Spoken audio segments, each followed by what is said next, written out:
Okay. Hi, Andrew. Theresa, my darling, my beloved friend, my mentor, and a sweetheart of my heart. Look, darling, I am so honored and overjoyed to be able to present you a hidden but amazing secret to everyone who will hear this. You know, and I know that humanity has come to its most devastating and most amazing test. Hmm. You know, and I know that the world is now in a global dark night, and America is plunging potentially either into the abyss of a monstrous fascism or, even more amazingly, into a trial so devastating that it might at last birth an authentic democracy. Hmm. And you know, and I know that love is doing all of this because humanity and America and everyone in the world has to get real about all the dangerous aspects of human nature that now threaten not only the human experiment, but the animal race and a great deal of nature. And you know, and I know that love, if we turn to love with our whole mind, our whole heart, our whole soul, our whole body, will give us everything we need and far more than we can begin to imagine, not only to get through this unspeakable, terrible, shattering crisis, but to birth herself in us, to become her co-creators of a new humanity and a new world. And you know, and I know that the choice is always ours. Love offers, but we have to receive and work humbly and indefatigably with what love will give us if we know the terms on which love is offering the Hmm. birth. One of the things that I have been doing in the last 30 years, when I've known this time would come, and all my work has been about this time, finally, I feel truly useful because many people who before thought that I and the others who were saying what we were saying were crazy now know that we were telling the truth. And there's no bitterness in my heart for the years of not being listened to because so many people now, as you know, are waking up and so many people now are ready to receive love. Mhm. So I just wanted to begin by saying that one of the things that I've been doing is trying to find my companions, my brothers and sisters who would be ready at this moment to give out of their own unique gifts what is needed. Mhm. And when I first met you 15 years ago at One Spirit, and you shyly gave me some of the messages that you published in Everyday Mystic, I realized, oh my God, she is the real deal. And I told you, and you Yeah, were shocked. And yeah. I will never forget your face because you just looked at me and I said, don't stop. This is authentic. Right. And we've been in touch over the years, but then we had this wonderful time in South Africa together with our beloved friend Cheryl Leach, who's the greatest friend I've ever had and who is your great friend.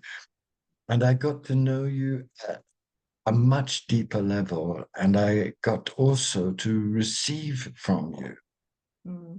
3 healing sessions, which truly changed my whole understanding of what I was meant to do and be at this time.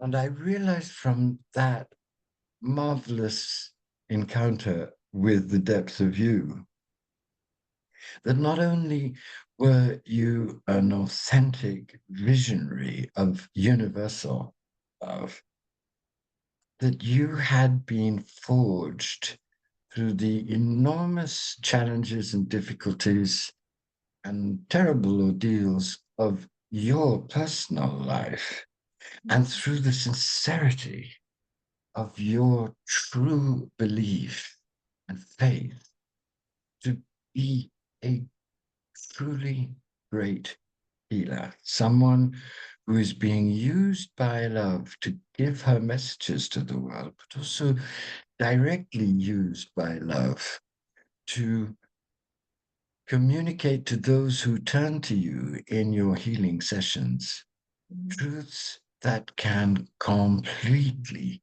shift their whole being. And since then, I've had the joy of accompanying you as you put together your new book, which we'll be talking about, Love Speaks. But I've also had the even greater joy of turning to you in the middle of this time. And through our sessions together, you've been able to help love guide me forward and find the peace and the joy and the energy and the passion and the faith that now are installed in me to go forward to be the most useful I can possibly be at this monstrous and amazing birth, to become, like you, a midwife, standing beside everybody, humbly saying, push, you're going to birth your new human. We're here. We're not going to abandon you. We're not gurus. We're not anybody superior to you. We've just been given this particular wild job and we're here. We're here. We're with you. We love you. Push, push, push. Love will help you birth your deepest self. And we are here to be your servants and your friends. Mm.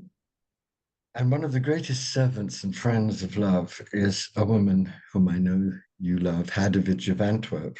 Mm-hmm. And during COVID, I learned enough of Middle High Dutch, which is a terribly difficult, weird language, to be able to translate her and bring her at last out of her 6th century silence back at the moment when she's needed the most in Love is Everything.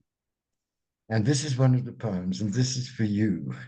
And this is for your work. It's Hadovich through me to you and for everyone listening to this amazing woman whom you're going to meet.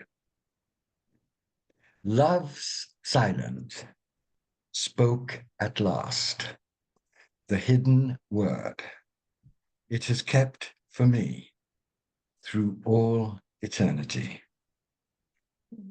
One with me, act with my hands, walk with my feet, speak with the words. I will feed you from my dazzling darkness. This is for everybody listening, because this is what love is saying through all of us. And as you'll hear through Theresa and her new book, these words, she's offering us a comprehensive birth into her in our minds, hearts, souls, and bodies. A divinization, a transfiguration, which is not glamorous at all, extremely ordinary and totally amazing. Mm-hmm. Love's silence spoke at last, the hidden word it had kept for me through all eternity. One with me, act with my hands, walk with my feet, speak with the words, I will feed you from my dazzling darkness. It's the great blessing of both of our lives that we know those words are true. We both know we have a long way to go until they become completely installed. And we also know that the transformations in love are infinite. So no one's the supreme authority. Love is the supreme authority. There's only one guru, and that is love. And we are all her ragged disciples.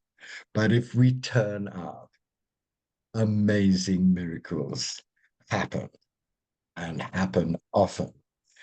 And even in the worst, most terrible circumstances, which are here now and which will get more dramatic, she will guide us.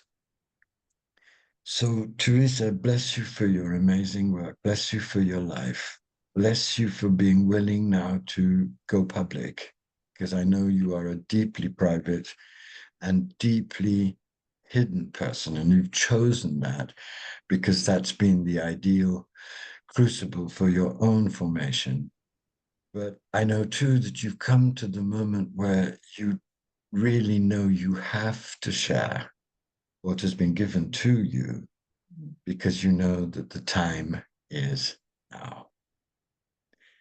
So, my darling, welcome. And everybody listening, just take in this beautiful woman and realize in her you have an authentic friend and an authentic guide and an authentic visionary of a love that inspires all the traditions but transcends all the traditions and is here for. Thank you, Andrew, for that beautiful introduction, also for reading those words, that poem, because truly it's only love's words that I can offer to anybody. And everybody has that ability to hear or see from love and to be guided in their own lives by love directly.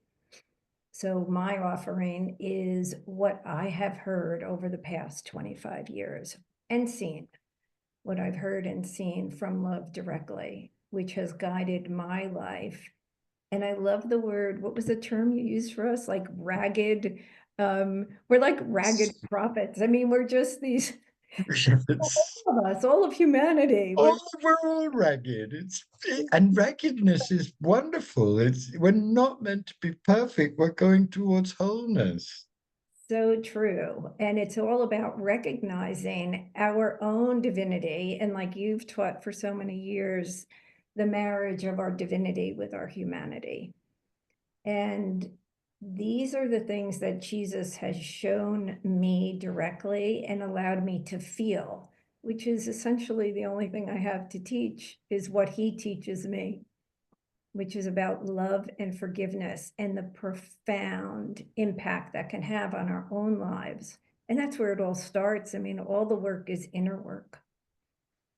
And then All the work is the inner work that builds in you the being to be able to act in the ways that can heal and transform. So it's a being doing, isn't it? yeah, it's a combination of being and doing. But we have to understand that all the problems aren't all out there. They start inside of us. And so this is the journey to look outward, to see what makes you uncomfortable, then to look inward and to ask yourselves, where am I also that? To work on that aspect of yourself, to go back out and look again, help where you can in accordance with the gifts that you can give to humanity, and not just to humanity, to the natural world, to the earth. We all have different skills we can offer. And then always turning the compass needle back to ourselves, saying, I'm experiencing a lot of narcissism out there in the world. We can easily blame everybody else. Oh my God, we're in an epidemic of narcissism.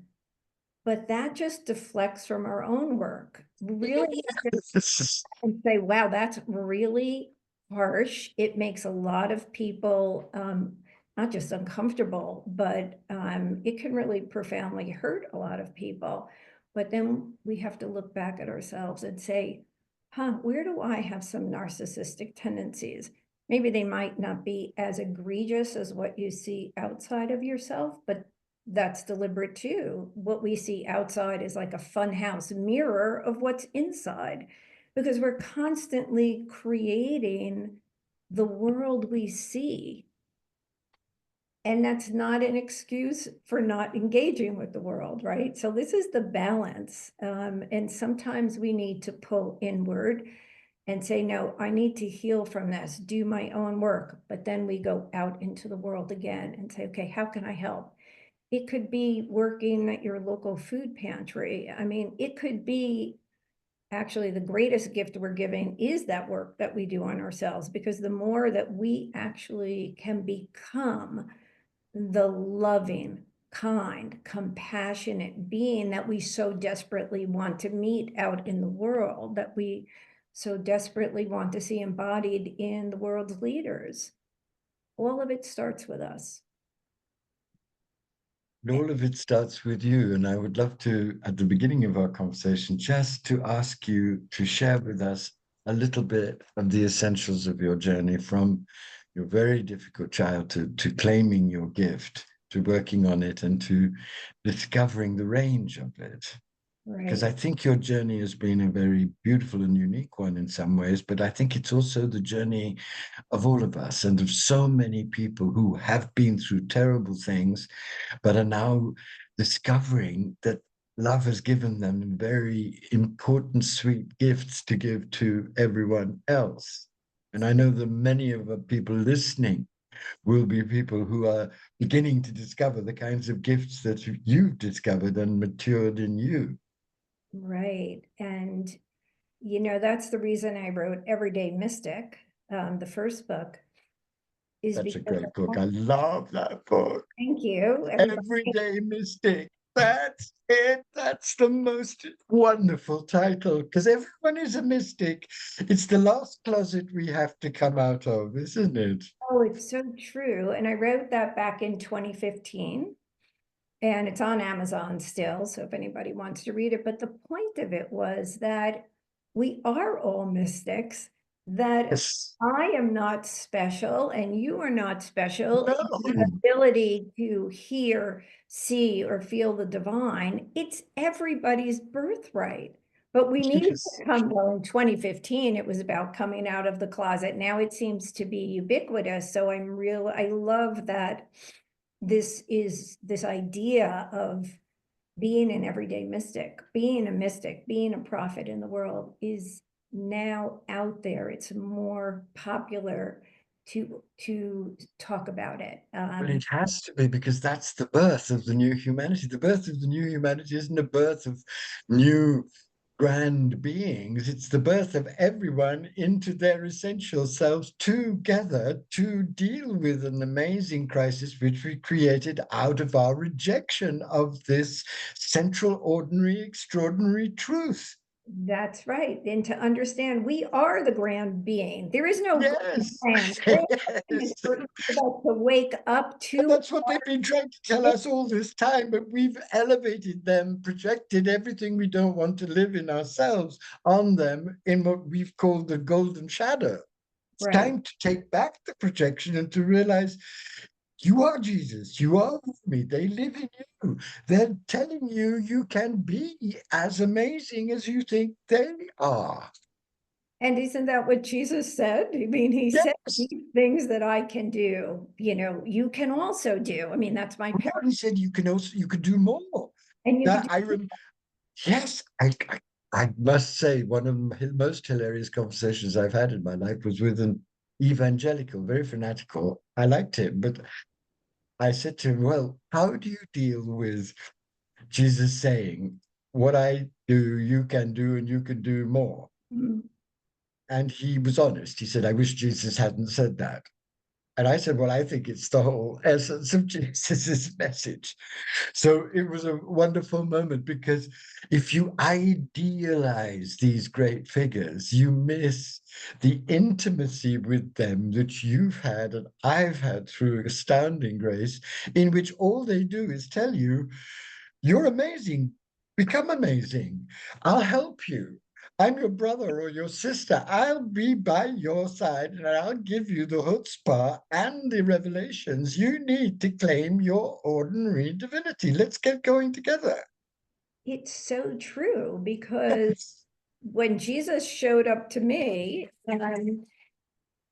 he showed up in a way that had nothing to do with the little Catholicism I was raised with, because I only went to Catholic school from kindergarten to first grade. But there was, in the Italian American family I grew up in, there was a lot of cultural Catholicism, I will say. You know, it was kind of ingrained in the way we were raised. But you asked about like to touch on my childhood, and then like how I got into or realized these gifts. And I think the best way to sum up my childhood was through the dream I had when I was in my young teens. And in that dream, I saw my father had shot my mother, and he was carrying her dead, limp body over his shoulder on his way to throw her into the mulch pile to become compost. And the realization I had, and probably not at the time because there was so much trauma living in a family where my father was an alcoholic, a narcissist, a bully. He was violent, verbally and physically. When I had that dream, it was kind of just another day. But now looking back at that as an adult, I can see that we all grew up with this fear, great fear, that my father's rage would spill over into somebody dying, or, you know, him beating any one of us until we were unrecognizable. So a lot of my journey has been to release that fear, that trauma,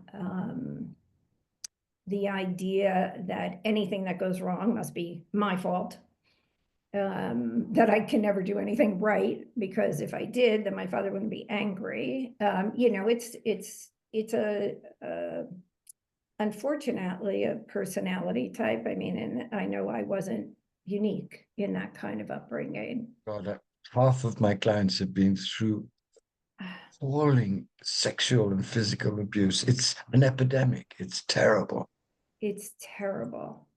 But the amazing thing is, through good therapy, and I have found through energy healing, this can heal. It can be truly transmuted. And I think all of the modalities have their place. I was trained in Reiki. I came to it much later in my life. I think I was in my like younger 30s when I came to it. But soon after I learned Reiki, and for anybody who's listening who doesn't know, it's an energy healing modality. I had an experience with Jesus that was very profound. And the interesting thing was, this was not in some sacred center known for apparitions. I was in the Glenville Civic Center, basically a gymnasium with fluorescent overhead lighting and massage tables lined up down the middle of the gymnasium. And it was something called a Reiki exchange, where anybody new or seasoned in Reiki could come and give and receive Reiki energy. So I was paired up with a middle-aged man, and he was kind enough to allow me to receive Reiki first. So I jumped up on the massage table, closed my eyes, and they may have dimmed the lights a little, but you still had the hum of the fluorescent lights. And that the way sounds are so amplified in a gymnasium, any little movement was amplified. So I laid there and I closed my eyes and I started just thinking about life and how weird it was that I was in this gymnasium when I worked in finance, and I worked at IBM in finance. This was so foreign to anything I knew. I don't know how much time passed, but not much, before my whole body just turned to light. It was as if I was in the gymnasium. I was aware of the sounds around me. I was aware that I was laying on a table, but I could no longer feel my body. And then Jesus appeared with his heart. I believe in Catholicism, it's called the Sacred Heart, with a crown of thorns around the heart, with his sacred heart blazing. And I need to distinguish here because I've had apparitions and continue to have apparitions. It wasn't even as simple as an apparition. It was more like he pulled me across the veil that divides our world from his. And by the way, his world is right here, right next to it. It's just a different dimension. I mean, it's like right here, but Right. he can just boom, like pull you across. Yes. Here, you're in his He world. has many modalities available. Yes. Exactly. So that was the situation. Yes. So he pulls me across, and the feeling was so profound, and I have never felt anything like this again. That was a very specific instance with Jesus, where it was like a near-death experience. Like I knew this is what happens when we die. We transmute from what we are physically to this other space and energy. And there's really a total lack of words for how to describe this, but it is like being imbued and immersed in unconditional love that is so far beyond anything we know. And I'm a mom. I had 2 children at the time who I adored. And if anybody asked me what unconditional love was, it would have been what I feel for my children. When I was in Jesus's presence, it's almost laughable what I call unconditional love, because it's a really beyond the concept of measuring. It is so pure. And I remember being in that space with him and thinking, as much as I adored my children, if he gave me the choice at that moment to stay on that side with him or come back, I would have likely stayed with him. And I would have had it's a bizarre thing to describe, because the saying that I would stay with him didn't mean I'd be abandoning my children, even though clearly I wouldn't be with them physically. But there was a sense on the other side that, oh no, we are always with you. You can't get away from us. If you come over to our side, you're everywhere all at once. And there's no escaping our love. So We're in your face. In fact, we are your face. Yes. yes, Mm. absolutely. And Yes.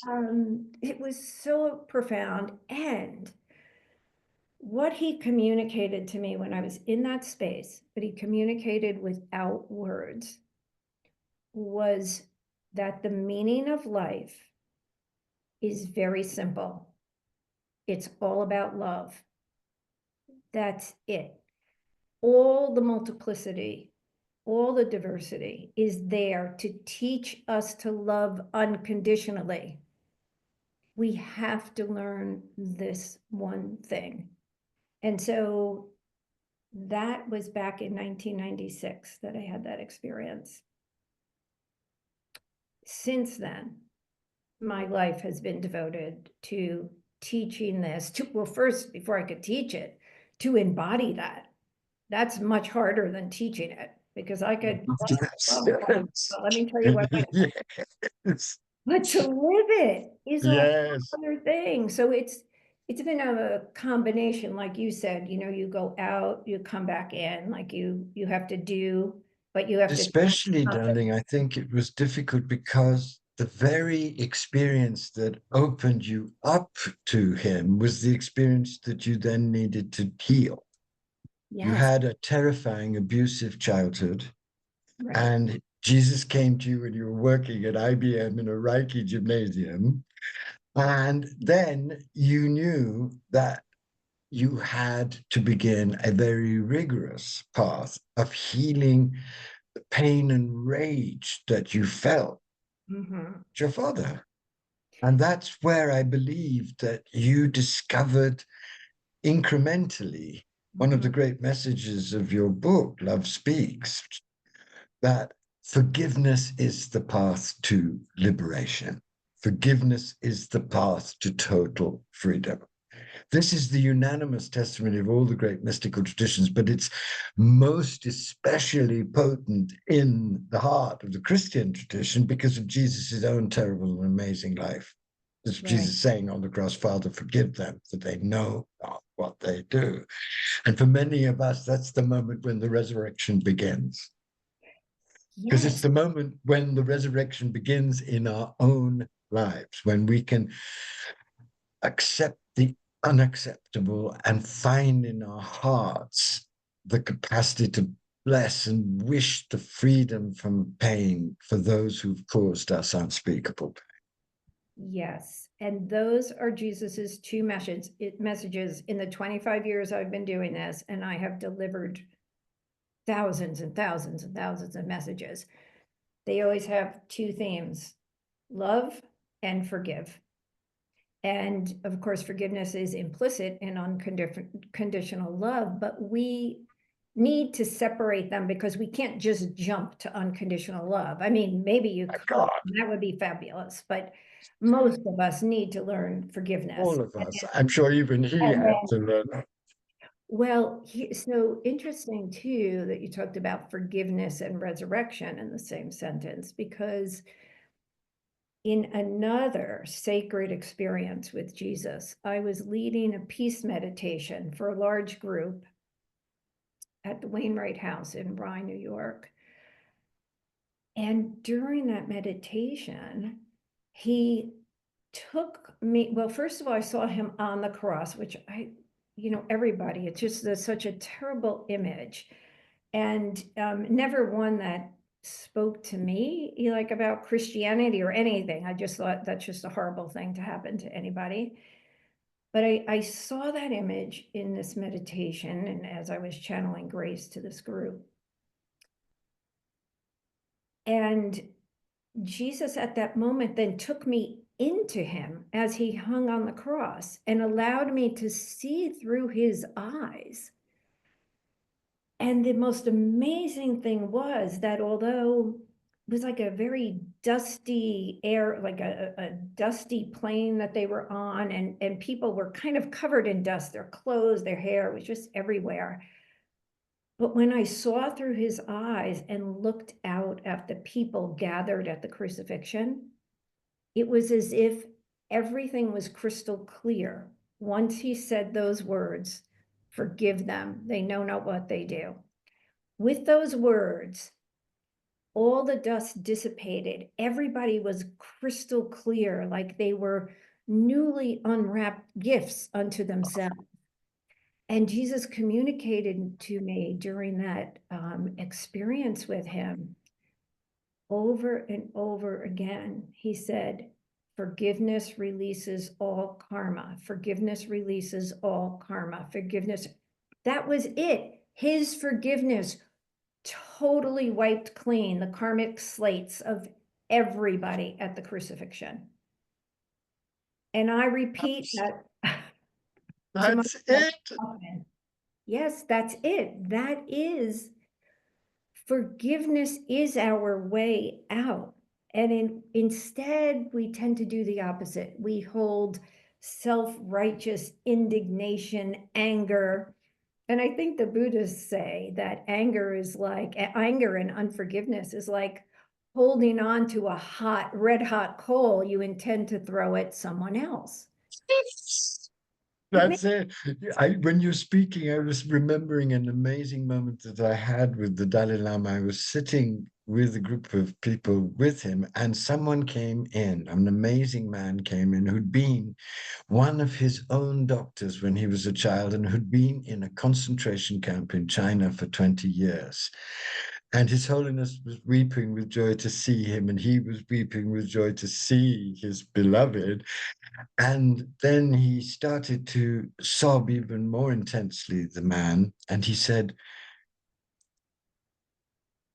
"The only thing that I regret about my time in the concentration camp was that on 3 occasions I hated my torturers." 3 occasions he'd been tortured for 20 years. And he said, that was the moment when I truly understood the teachings, because I understood at the moment that I began to hate them, that if I hated them and didn't enfold them in compassion, I would be lost forever. oh, And the Dalai Lama just opened his arms and held him against his breast. And it was a moment which very difficult to describe, but it was a moment like, Father, forgive them for they know not what, because I knew that both of those beings were showing all of us that unconditional forgiveness of the most horrific pain that we've ever experienced is our gateway to total freedom, to that place from which we can truly be humble healers for everyone. It's a yes. very austere path. It's not easy.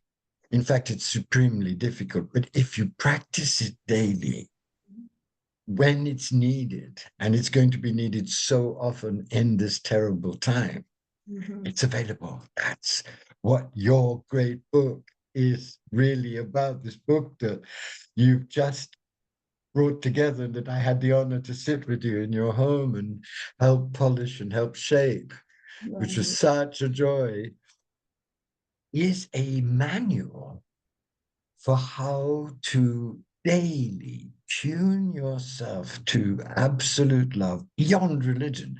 Jesus was the one who initiated you, but Right. your book is actually for everyone because it's the essence of the teachings of all of the mystical traditions. And that's why in your book, you don't mention anyone by name. There's no Jesus, there's no Teresa of Avila, there's no anything. There's love, love speaking. Love is speaking through His Holiness, love is speaking through Rumi, love is speaking through Kabir, love is incarnate and speaking, God knows, through Jesus. But the book that you've done is for absolutely everyone on all paths, and it is a book, it's a 365 meditation book with messages from love and then commentaries from you. And it's so beautifully and meticulously structured to help you go through all of the beautiful and extremely rigorous tuning you need to incarnate in the core of your ordinary life the extraordinary truth of your oneness with love. And what has amazed me about your book and amazes me about the teaching that comes through you is what always amazes me about the authentic teachings on love. On the Mhm. one hand, it's extremely invitational, cherishing, encouraging, ennobling, ecstatic, as of course it must be because it's love. Mhm. On the other hand, it's also extremely subtly tough. It's constantly saying, when you're not tuned to absolute love, you're in danger because Right. you're in danger to yourself and you're unconsciously a danger to other people. So get with the program. I'll tell you the program, I'll help you on the program, but there is a program. You can't avoid it.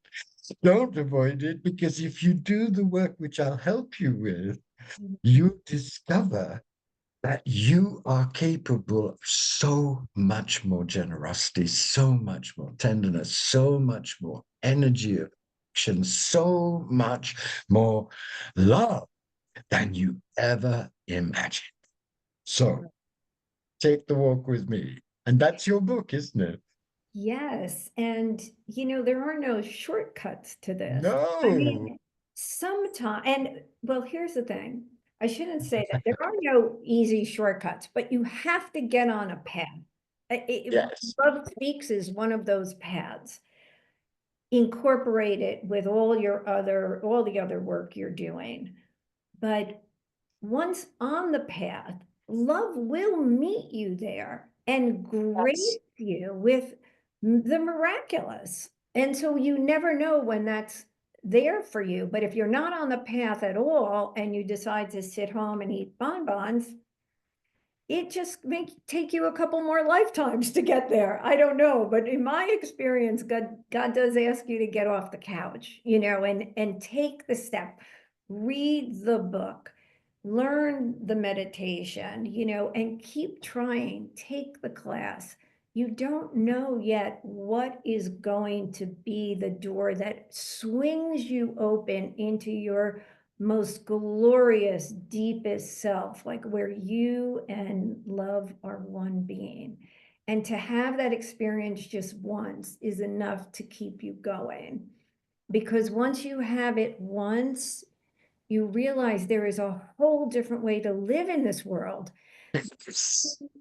really be enchanting and harmonious, and where kindness and compassion are not things that you even have to talk about because it's who you are, and it's who the next person is and the next person is and the next person. And And it's contagious, isn't it? That's what you discover is that when you dare to take the first steps because it's natural to you, people open up. When I was staying with you, we went to the shops right, and I went to buy something at a, I think it was a bottle of wine. And I went and there was this young guy there who was looking rather depressed. And quite naturally, I just said to him, "Oh, how are you? What is going on?" And we had a 15-minute conversation in which he was completely amazing and so sweet and so open.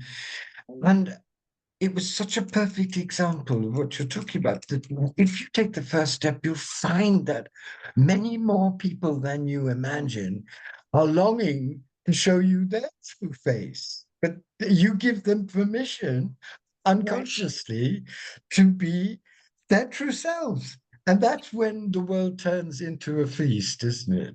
Even in drastic situations, that's always possible. Look at Viktor Frankl and his man's search for meaning. Even in a concentration camp when people knew that they were going to die in a brutal way, love was present because a few people in that camp decided we're not going to survive, but we're not going to die before we die. We're going to live in love, even in these extreme circumstances. And that feeling was contagious and gave themselves and everybody around them the meaning that transcended death. That's a very extreme example, but it's some that many people are now living in Ukraine, many are people living in Gaza, and many people are living in this country because this country is coming to a terrible place in which we will need to know those lessons. But they're available, they're real, they're here. We're that's right. never abandoned unless we abandon ourselves. Right. So we must continue, each of us, and no matter where we are on the path or how long we've been on the path. I look at myself on this path for 25 years. I still every day have to teach myself to love more deeply, to forgive more deeply. It's a It's an constant. endless process. Oh, I'll be on my deathbed having my yet again another ego lesson, I'm sure. But I've That's been at three deathbeds of enlightened beings. They're not floating off into death. They're not sitting there saying, I've done the work. They're all praying, praying, praying, praying to be more and more open. Always. It's always more. There's always more. There's always more to do. There's always more to open to. That's love. Love is infinite. absolutely.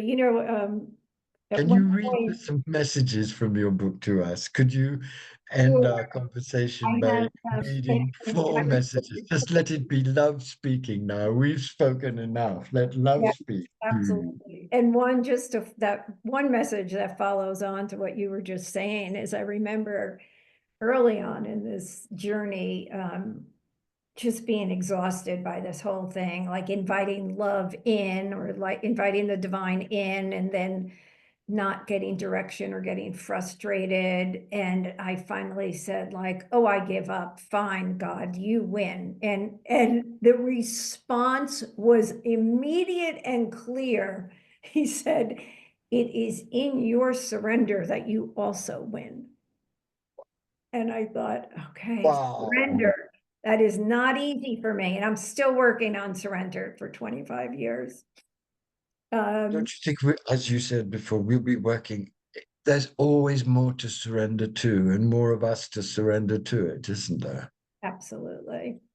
So just to reiterate the first message, because it really is the most important message that I have in my book, is Jesus telling us the meaning of life. And in his words, it is so simple. It's all about love. So if people remember nothing else, I want them to remember that is the meaning of life. So I pulled a couple of messages here that I'll read to you. This one was also delivered early on, and it stuck with me. I still say it to myself. I was struggling with my will versus divine will, but I wanted Oh, only that, to. yes. I'm always still, of course, even when I hear clearly, I'm like, really, God? I don't think that's right, so it's like this constant back and forth between God and I. But finally, God, I think, got a little exasperated with me, and he said to me, do you really think the decisions I make will be worse than the ones you've made for yourself? That's my favorite message. Please repeat it, because I remember reading that by your kitchen table, and we both howled with laughter for about 15 minutes because it is the perfect response. Please read it out again. I'm going to read it again. Do you really think the decision I make will be worse than the ones you've made for yourself? And I remember when it was delivered and I just started laughing. I'm like, right, I haven't made such stellar decisions in my life. Yes. Even acknowledging that and hearing this message, I still had trouble surrendering, when I would get clear guidance. So I will say now, though, that I can look back over 25 years of this, that when I get clear guidance from love, when I do follow it, it leads to outcomes that are much more glorious than anything I would have conceived or planned or even asked for myself. And in ways that would have been completely and totally unpredictable. So I'm going to read it one more time because I highly recommend that people memorize. I think it's the funniest message in your book. I think about it every week. It's amazing, right? Do you really think the decisions I make will be worse than the ones you've made for yourself? Just before you read another one, that's one of the things that makes me so love your book, is that love is extremely exalted, but also she's sassy and she's practical. She Yes, just comes back with, don't be crazy. You right. Let's get real around here. Look at the decisions you've made. Why don't you give me a shot at guiding Exactly. your life? Right? I mean, it's like your grandmother talking to you, isn't it? Saying, "I've been telling you this. Now just get with it. You look what you've done when you didn't obey it." Absolutely. And the most beautiful thing, not the most beautiful thing, one of the beautiful things about love too, is that it has endless patience. It Yes. will just kindly say that to me over and over and give me opportunities again and again to listen and to act. And that's the key piece. Act. You listen, you hear, you act. If you don't act on love's guidance, your life is not going to change. you'll hear, and maybe you'll think, oh, this is wonderful. I hear all this stuff from, I have these intuitive hits, or I hear directly, or I'm getting a vision. If you don't act on it, your life will not change.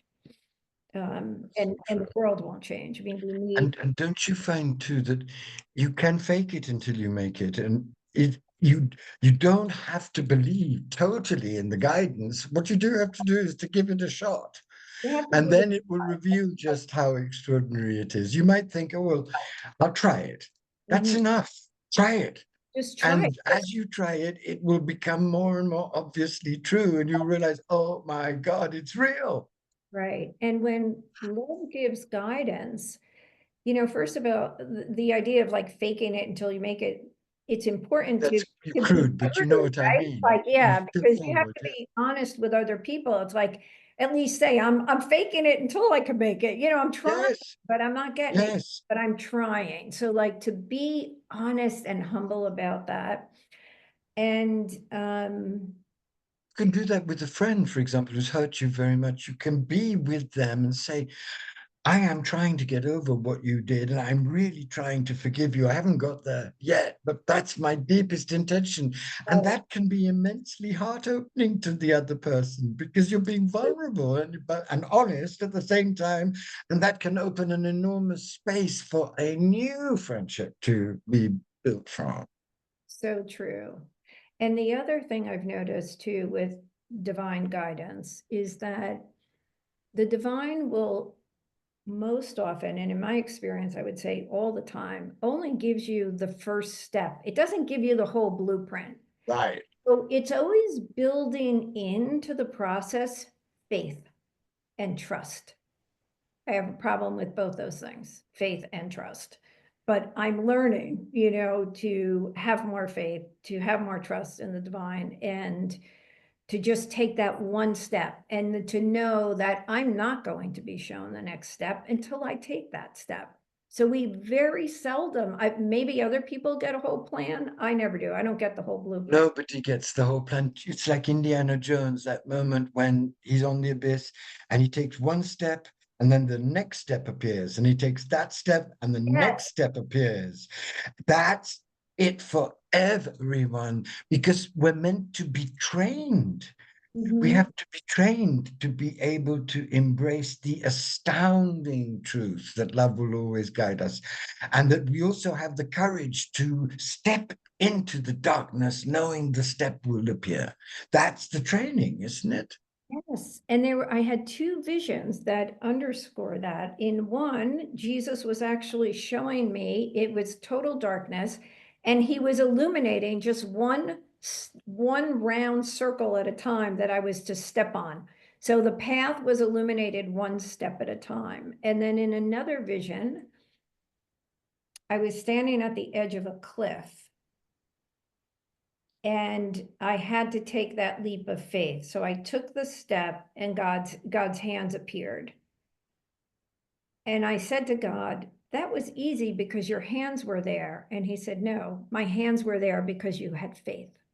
Yes, And that's because you were there, I was there. right. And we have to take that leap. We have to take that leap of faith. If we don't, we never get the opportunity to see God's hands. All we see is empty space and a big ravine. Yes, but I think it's even more than that, and I know you think this too, is that we have to grow up and Mhm. realize that we are also in this relationship with love. It's not just love Yes. is turning up to give us everything. Love can only give us everything if we're there to receive in stages what love is wanting to give us, and claiming our own responsibility to turn up in the relationship and to do the work necessary as far as we can. And sometimes we won't be able to, and love will help us, but become stronger and stronger in faith so love can give us more and more of its own essential truth. And that is what evolves us into being instruments of love in the end.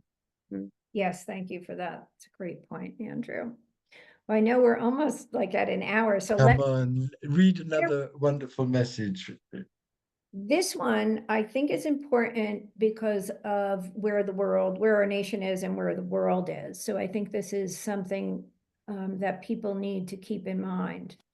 So it's a little bit longer, so let me just read this. The world, these are words from love. The world is at a tipping point and it is weighted toward love. It is the perfect time to shed the layers that cloak your true self. Who are you? Is your life a true expression of your innermost feelings? If not, it is time to align your outer life with who you really are inside. You were designed to play a unique note, and the cosmic symphony is waiting for you to tune your instrument. When you do, your actions will be supported by cosmic consciousness. The move to a higher level of global consciousness is accelerating.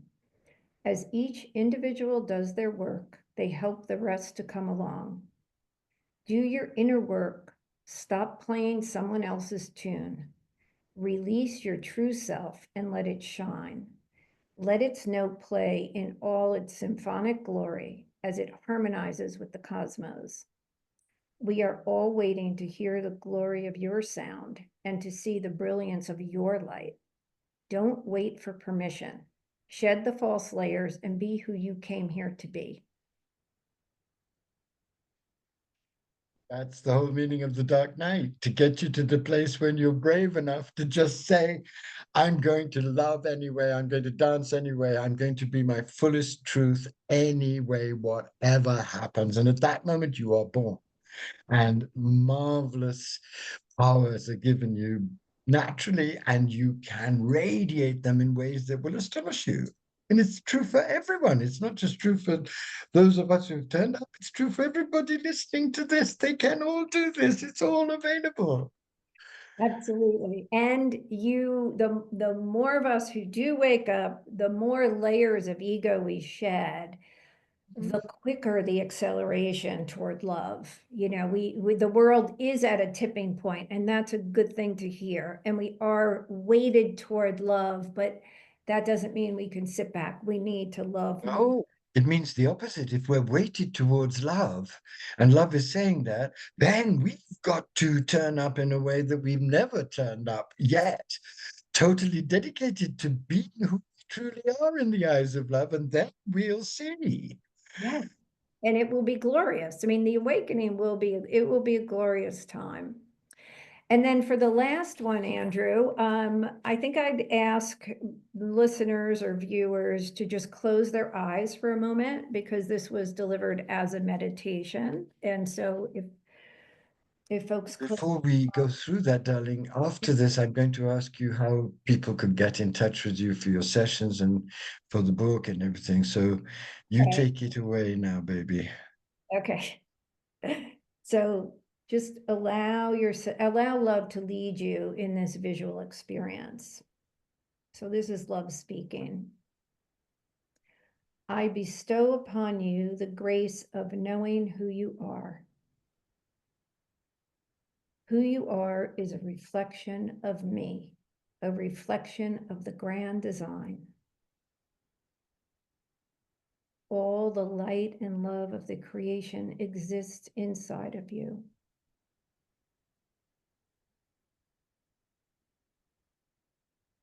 Imagine yourself with love circling around the sun and know that this nuclear furnace is nothing compared to your light. It is nothing compared to the love I have for you. It is nothing compared to the love you would have for yourself and others if you truly knew me.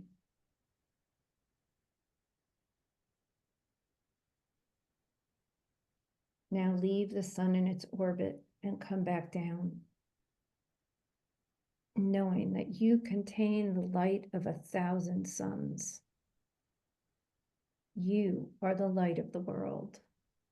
Be it, know it, and extend it to others.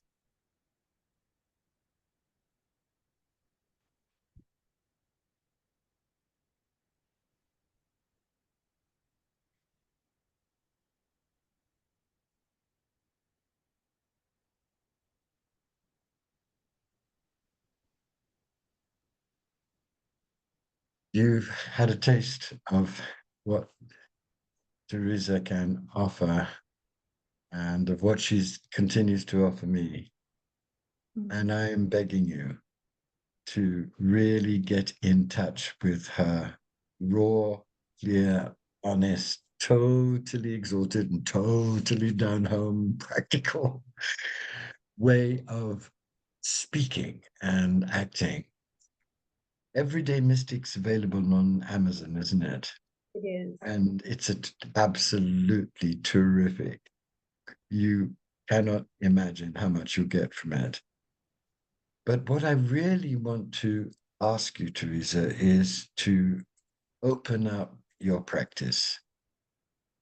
I know you've kept your practice closed and hidden and in Mhm. many ways, and I understand that, but this is a time where people are going to need what you've been able to offer me, and the clients that I've sent you who have been completely overjoyed, and the close friends that I've sent you who have been at gobsmacked and deeply, deeply happy. So, how can people come to you for a session? How can they actually make a session with you? So they can write to me, they can email me at info@theresajoseph.com, and Theresa, info@theresajoseph.com. Yes. and it's TheresaJoseph.com. I offer two, I work with people in two ways. One is private sessions, and when you email me, will give you the prices and whatnot. But the other is through a group session that I offer every Wednesday at noon, Free, free, free, free. free for everybody. And what I'm doing, Amazing things happen at these sessions. People are absolutely irradiated. You are irradiated. Love comes down. It is extraordinary what happens. Simple, isn't it?